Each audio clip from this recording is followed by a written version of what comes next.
Hi there. You're listening to the Hellenistic Age podcast, interview episode on Hellenistic Federalism with Dr. Elke Close.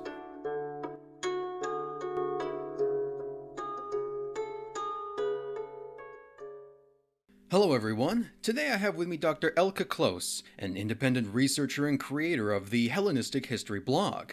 A PhD graduate from the University of Edinburgh, Dr. Close's research is focused on the emergence and role of the Achaean League in the Hellenistic period, one of the important political bodies of mainland Greece during the time, and today she has joined us to discuss her work and clear up the sometimes complicated nature of Greek federalism. Thanks again for taking the time to come on and talk on the show, Dr. Close. You're very welcome. I'm very happy to be here. Now, as I always like to ask, could you tell us a bit more about your background and the path that led you down the Hellenistic rabbit hole? For sure. It's a very, very similar process that I think a lot of people have gone through. So I studied Greek and Latin in high school, and I was so fascinated by it because I had a very good teacher, and we did a very memorable trip to Greece about 15 years ago now. And I then went on to study history with a focus of ancient history. I then got the chance to go on Erasmus to Greece, and I took it. And in Greece, I had just had a few courses in Greek about the Hellenistic period. And of course, as a good Erasmus student, you don't have to do any exams. I just had to write papers in English. And quite a few of those happened to be about the Hellenistic period. I didn't know much about it, so I started researching, and it was quite interesting because it was unknown. There was a lot of fighting and a lot of people dying and a lot of intrigue, and Rome came into play. And after I returned home to Belgium, I did my MA in ancient history, and I also did my thesis on the Roman relations with Greece and the Roman conquest. I enjoyed it so much that I decided to apply for a PhD in Edinburgh. The good thing about doing a PhD in the UK is that you don't necessarily have to have a project. In Belgium, you are always signed on as part of a project. Here I could choose whatever I wanted to do. And I thought, okay, well, I like Polybius. Polybius is very important when it comes to doing research on the Roman conquest of Greece and the Roman relations of Greece. And I liked him so much that I thought, well, I'm going to work on Polybius. And I want to do something on Polybius and on his views of the world. And I did some more research, and eventually I ended up going into more detail and talking about the Achaean elites and the Achaean League. And before I knew it, 4 years later, I had completed a whole PhD on Megalopolis, Polybius' hometown, and its role within the federal state that Polybius belonged to, the Achaean League. From there on, I kind of moved back to Belgium. And here now it's a hobby. I'm teaching Greek and Latin at a school right now. But in my spare time, I'm still trying to further my interest and further my research and share the beauty that is the Hellenistic world with everyone. And basically, that's kind of the whole path that I've been going through. The blog was born from that because I do miss the interest. I do miss fielding the interest that I have. And basically, that's where I ended up with. The path has led me to some very interesting people that I was able to work with, some very interesting courses that I was able to do. I was in Greece for about 6 months as an Onassis Fellow to complete my research for the PhD. I got to work with some very nice and very good academics who, some of them supervised my PhD, others were just very helpful when it came to doing research. It's been an interesting ride, and I hope it can continue further along, and I enjoy having discussions with people about history and about the Hellenistic period in general.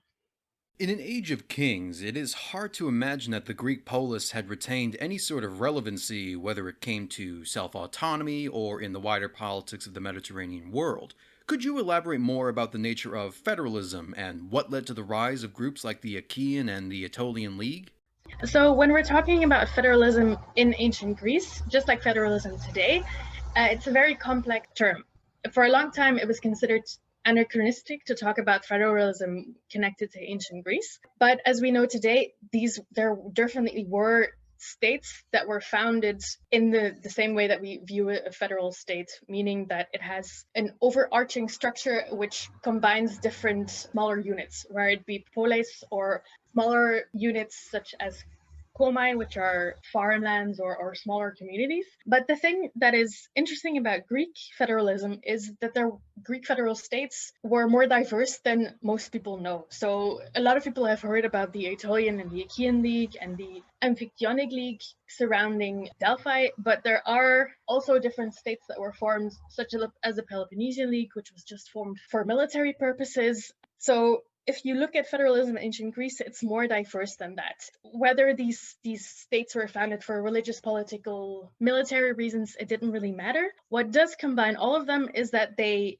created a sort of overarching new way in which these poleis interacted with each other. Greek poleis have always been independent actors in a wider network in which different kind of traditions were in place in ways that they could interact with one another.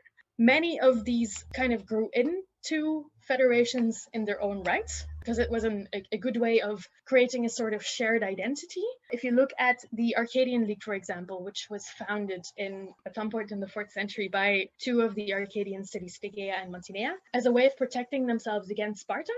It's an interesting thing that, you see these ethnic tribes coming together and forming bigger units as a way of combining local and Pan-Hellenic and tribal identities in one form. So you see these koinon, or these federations, springing up for different reasons. One of them was to protect the Greek cities of one tribe against an outside threat, or to further a common goal. Another reason could be for one polis to expand their circle of influence, as Athens did, for example, with the Delian League in the 5th century.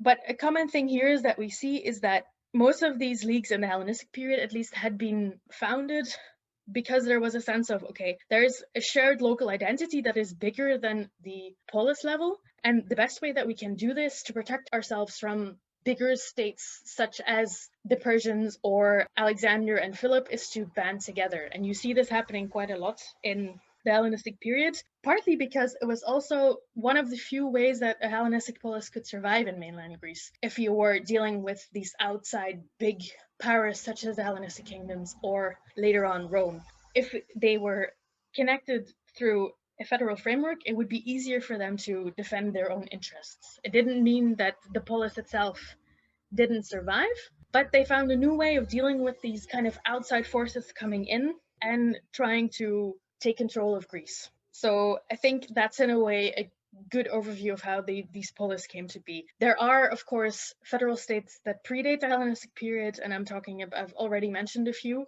but these can be seen as an actual continuation of a sort of development of local identities and tribal identities, such as the Achaeans, the Aetolians, the Arcadians, the Thessalians. It's a kind of realization that whereas autonomy and local identity remain important in the Hellenistic world, it was necessary to grow and go beyond that level of the polis to survive. Perhaps our best source of information on the leagues during the Hellenistic period is Polybius, who was himself a prominent member of the Achaean League during the 2nd century BC. What sort of information can we draw from his writings with regards to the function and history of the leagues, and can he be entirely taken at his word when speaking about other groups like the Aetolians? So Polybius is an interesting guy, an interesting source when talking about federal states, for he is actually in many cases our only primary source when it comes to the function and the history of the Hellenistic federal states. The problem with Polybius for me is I love the guy. I quite like how he approaches history. You can clearly see the person that Polybius is coming through his writing. It's quite interesting. The information that he gives us, it is the information that you would expect from an important statesman who is writing about the political history, because let's be honest, his histories, which covers the Roman conquests of the world, in his opinion, it's kind of a history of Rome and Rome's interaction with influential states. Now, the most important thing to remember here is that Polybius, before he was banished to Rome, because he was forced to Rome and stayed in Rome while he was writing most of his work, is that he actually had a career as an Achaean statesman, and his father was an important Achaean official, just as his prime example, Philopoemen, who was a very important person within Achaean history. Now, what does he tell us? He basically gives us a lot of information about the workings of the Achaean League in particular. He also mentions the way that a few of the other leagues work. But the main point that we get from Polybius is the interaction of these Hellenistic states with other Hellenistic players, the Hellenistic kings, Rome, and how that kind of fits in the way that Polybius was trying to write his work. So the goal of showing how good and how well Rome managed to conquer the world always kind of shines through in the way that Polybius writes about these Hellenistic states. What is interesting, if you look at Polybius's view on the Achaeans, it's extremely positive.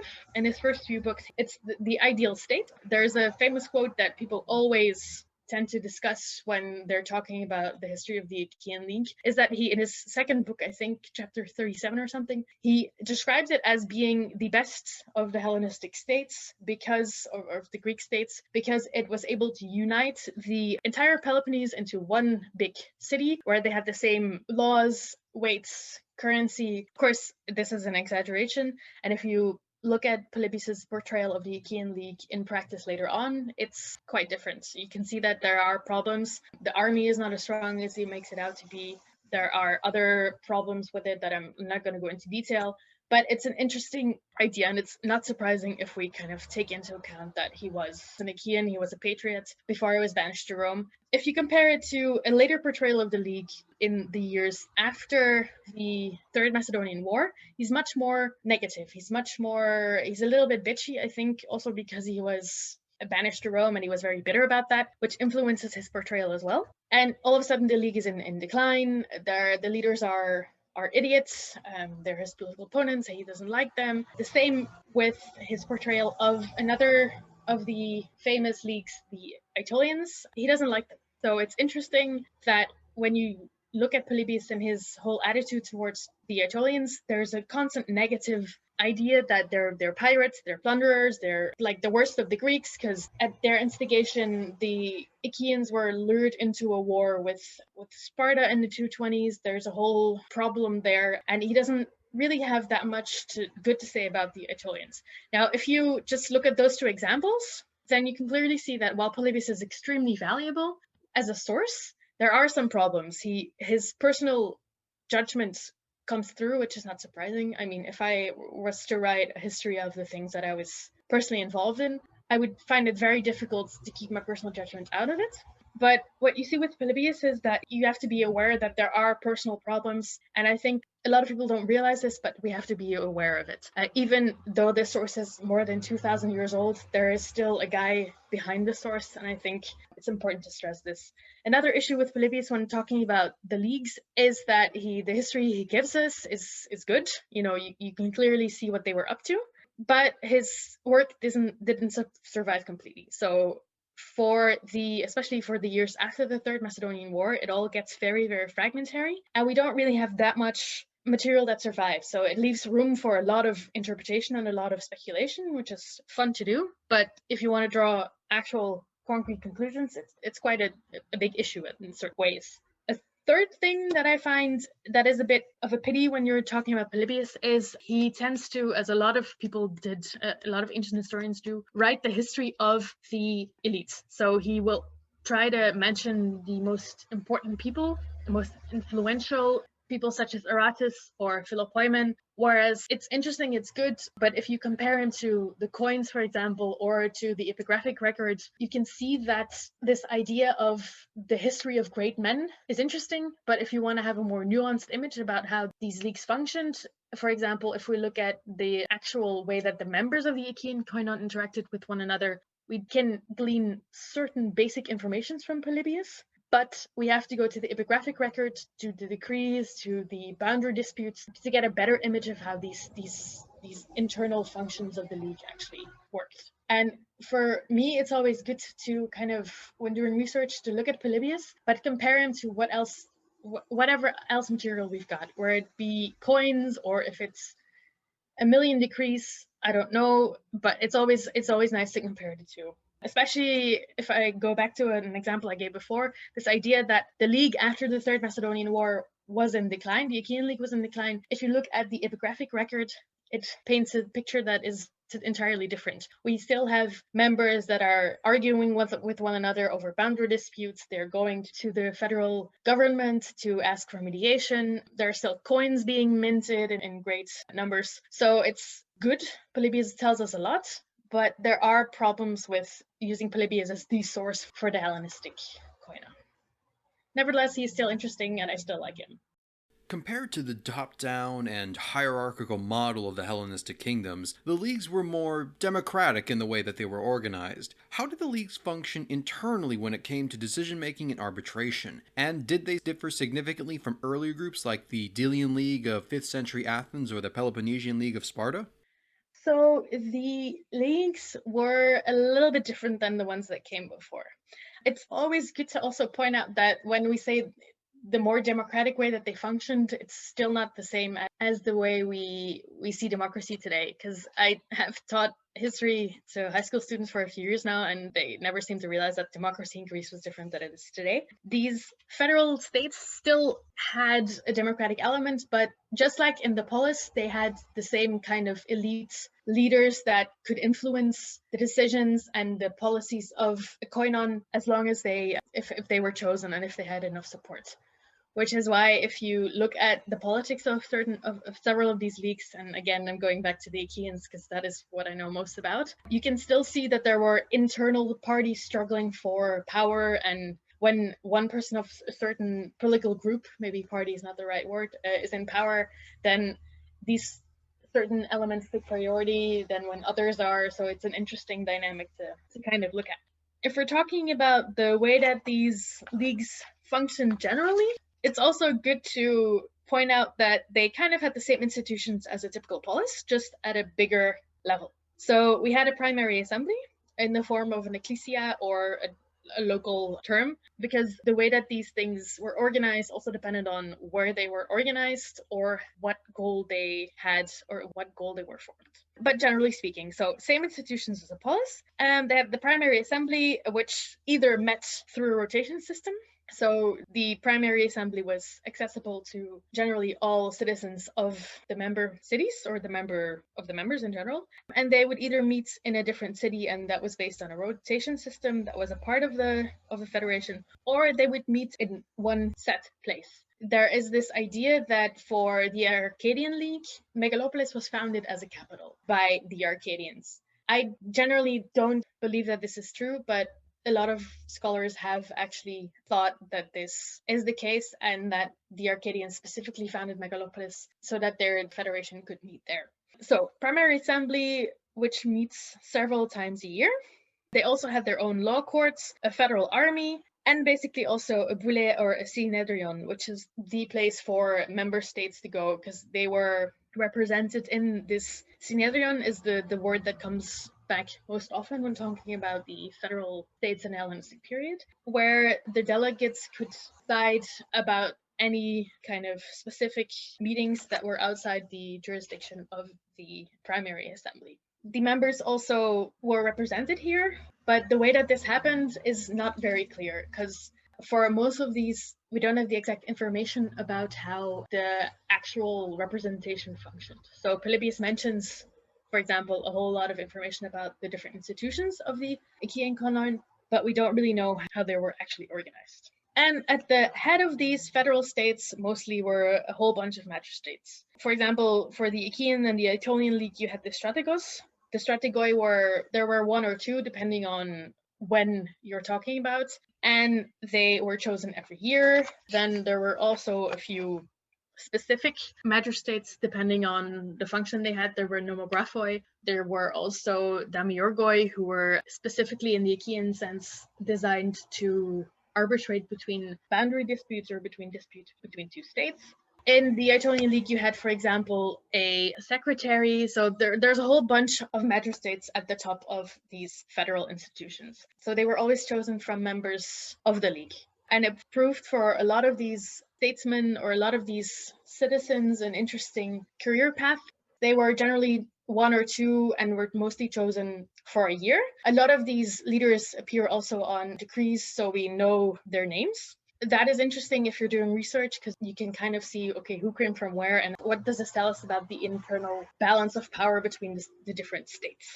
You also have specific magistrates that are known for specific koina. There are the Damayorgoi in the Achaean League that arbitrate between different states. You've got a treasury in the Aetolian koinon, and I can go on. It's an interesting list of magistrates. If anyone is interested, look them up. There are quite a few good works. If you're looking at the structure of league as well, you've got all these different institutions, but another important part are the members. So basically, the members of a league had certain rights and certain obligations.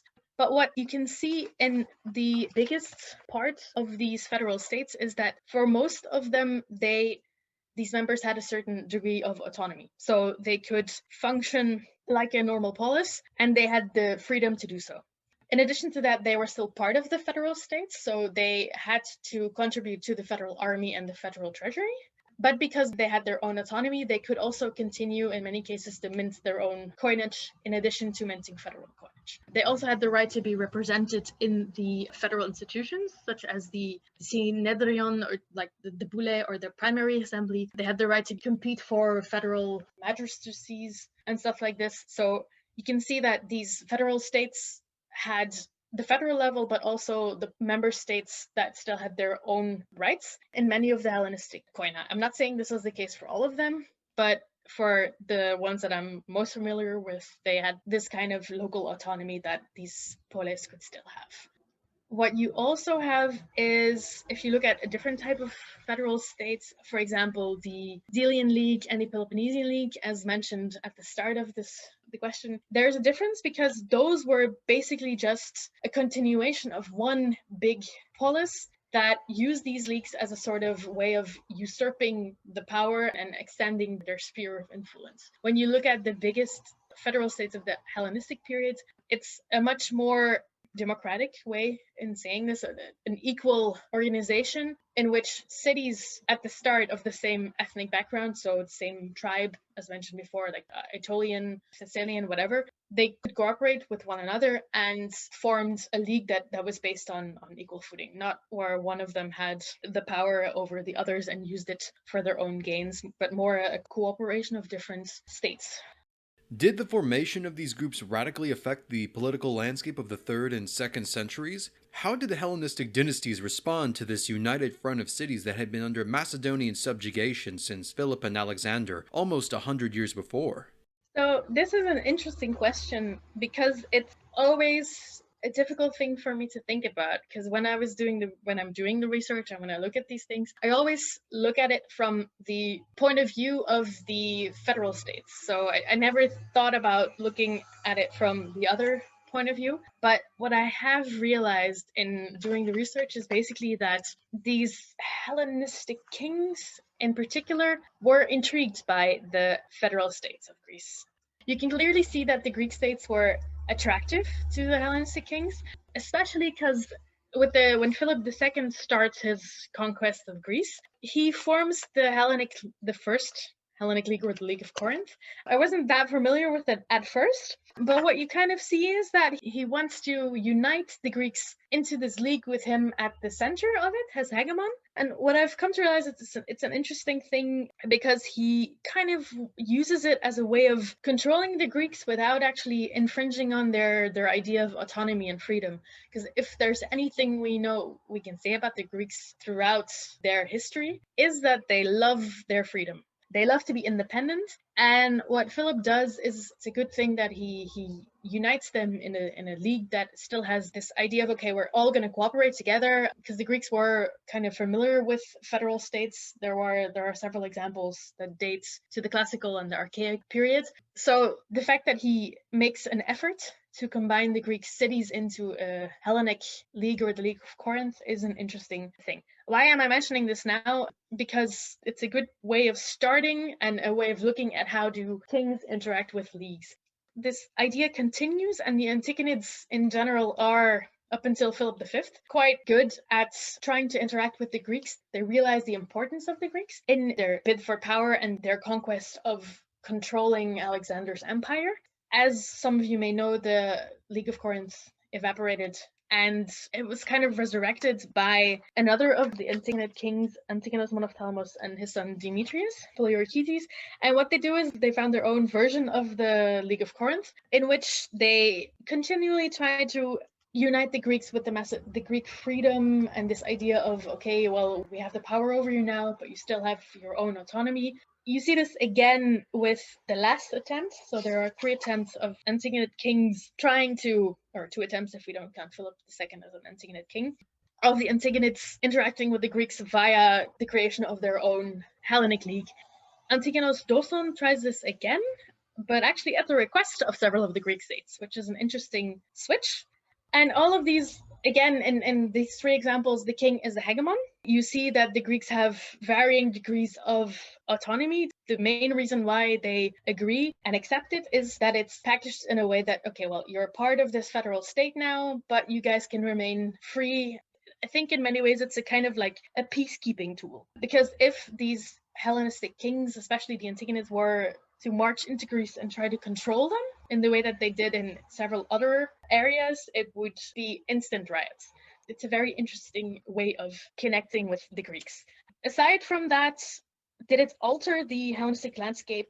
I don't know. I wouldn't say that much. If you look at later Antigonids or the Ptolemies, you can see that they clearly see them as valuable players and valuable allies. In some cases, they're used as pawns. The Ptolemies in the 250s and the 220s, you try to use the Greeks as a sort of, and the Greek states and the Greek koina as a way of diminishing the power of the Antigonids. They give them money, they give them actual support, but they're basically just, because they're too far away, I think. For the Ptolemies, the leagues are a bit less important. They're just interesting allies. You can see that there are several embassies going back and forth, but the Ptolemies don't really feature that heavily in the affairs of mainland Greece. What we do have is the Antigonids. I think due to their proximity to the Greeks, they always are very aware of the way that they have to deal with them, and they're always trying to actively involve them in alliances and other decrees and oaths of trust. So either by combining them in an actual league, or as Philip, Antigonus' son,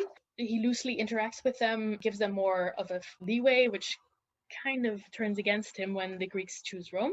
What I'm trying to get at is that the Antigonids are far more involved and far more concerned with the Greek affairs and with their relationship with the Greeks than the other dynasties, because I think they're so much closer, so they're more important for them. If you look at the other 2 kingdoms and kings, they see them as actual states, but I don't think they see them as that important. I think those 2 dynasties are more involved with waging war on one another, and if a Greek state comes to them, they will receive them, and then they will accord them the same tradition and the same benefits as any other Hellenistic state, but they're not as important and not as influential.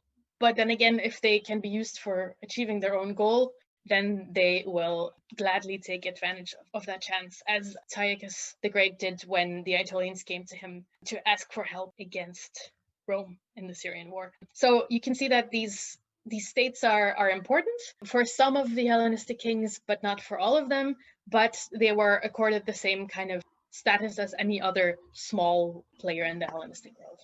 With the arrival of the Roman Republic, how did the attitude of the leagues towards Rome differ from their attitude towards the Hellenistic kingdoms? In your opinion, did they help speed along the subjugation of Greece by the Romans, albeit unintentionally or otherwise? So Rome, I especially love Rome when it comes to the Greek conquest, as we should say it, or we should call it, because when Rome came into play, I think the leagues themselves didn't really view them in a different way as they would any other king. The main problem there is that most of them didn't really know Rome or what Rome was about. So in a lot of the cases and a lot of examples that you see or that we see, it kind of ends up being the Romans are extremely underestimated by these Greek leagues. They are used time and time again to further the goals of the koinon.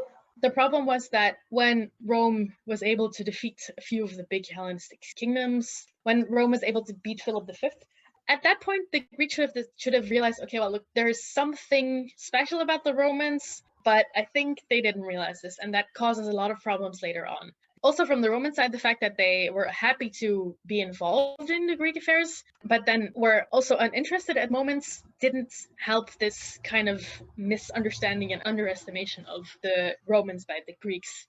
another thing that also does not help is the fact that the Roman consul in 198 to 196, Flaminius, he was a master at understanding Greek politics. So he made promises to the Greeks that after he would free them from the yoke. They had a very different idea, I think, than what Flaminius meant. So in a way, they didn't really treat them in a different sense. They just underestimate what the Romans wanted first of all, and the way that the Romans kind of conducted their affairs, their diplomatic relations was a very different way than the Greeks were used to. And in a sense, I also think that is kind of what contributed as well to the sudden Achaean War of 146, where Rome all of a sudden decides to wage war against the Achaeans. When you look at the relations of these Greek states with Rome in the 2nd century, they still continue to use the Romans as well as the Hellenistic kings for their own means, and that is basically just to keep local power and to expand locally. It's very much so the politics of mainland Greece for me in the 2nd century is basically just local players that make decisions and use bigger allies to fight local problems. You see the age-old argument between Sparta, Messene, and Arcadia playing itself out within the constraints of the federal institution that is the Achaean League, but that kind of like gets dragged out into a more global scale when Sparta keeps on going to Rome to ask for exiles being returned and for them to be allowed to leave the league, and then Rome then gets involved. And I think at that point everything kind of exacerbates and gets bigger, and it's quite problematic. In a first instance, it made the conquest of Greece easier in a way, especially also the conquest of the Hellenistic world, because in quite a few instances it was a Greek state that appealed to Rome for help against another of the Hellenistic kingdoms, for another of the Hellenistic states. Apparently, the Syrian war was the result of two Greek states that are fighting one another, that one appeals to Rome, the other one appeals to Antiochus, and then these two are, they meet and Rome defeats Antiochus, and it has a huge consequence. Kind of speeds up the whole conquest of the East and of Greece in general. Following the conquest of the Macedonian kingdom and the rest of Greece, what was the fate of the poleis and leagues under Roman rule? Did they continue to have some degree of autonomy, or was the Hellenistic period their final swan song? So it's generally thought that after the Roman conquest of Greece in 146 and the destruction of Corinth, Greece became an immediate part of the Roman Empire.